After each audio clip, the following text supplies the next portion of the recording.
നിലമ്പൂർ ചർച്ച ചെയ്യേണ്ടത് പെൻഷനോ അതോ പിണറായിസമോ? ആസന്നമായ ഉപതെരഞ്ഞെടുപ്പിൽ എന്താണ് നിലമ്പൂർ ജനത ചർച്ച ചെയ്യുന്നത്? എന്താണ് ചർച്ച ചെയ്യേണ്ടത്?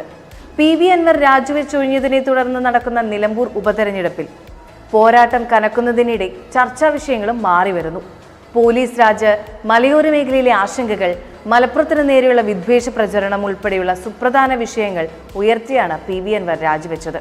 സ്വാഭാവികമായും ഈ വിഷയങ്ങൾ സജീവ ചർച്ചയാകുമെന്ന് കരുതിയെടുത്ത് അതിലേറെ പ്രാധാന്യത്തോടെ ഇരുമുന്നണികളും ചർച്ചയാക്കുന്നത് പെൻഷൻ ഉപജ്ഞാതാവ് ആരാണെന്നും ജമാഅത്തെ ഇസ്ലാമിയുടെ വർഗീയതയുടെ തീവ്രതയുമാണ്. PV അൻവർ ഉയർത്തിയ വിഷയങ്ങൾ ചർച്ചയാവാതിരിക്കാൻ ഇരുമുന്നണികളും ചേർന്ന് നടത്തുന്നത് അഡ്ജസ്റ്റ്മെന്റ് രാഷ്ട്രീയമാണെന്നും PV അൻവർ പറഞ്ഞ നെക്സസ് സത്യമാണെന്നും നിലമ്പൂരിൽ പൊതുജനം സംസാരമുണ്ട്.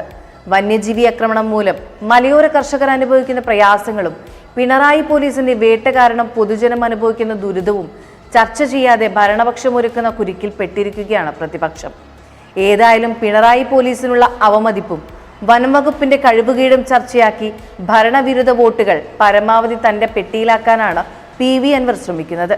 അത് എത്രമാത്രം ഫലം കാണുമെന്ന് കാത്തിരുന്ന് കാണാം. Signing off for now.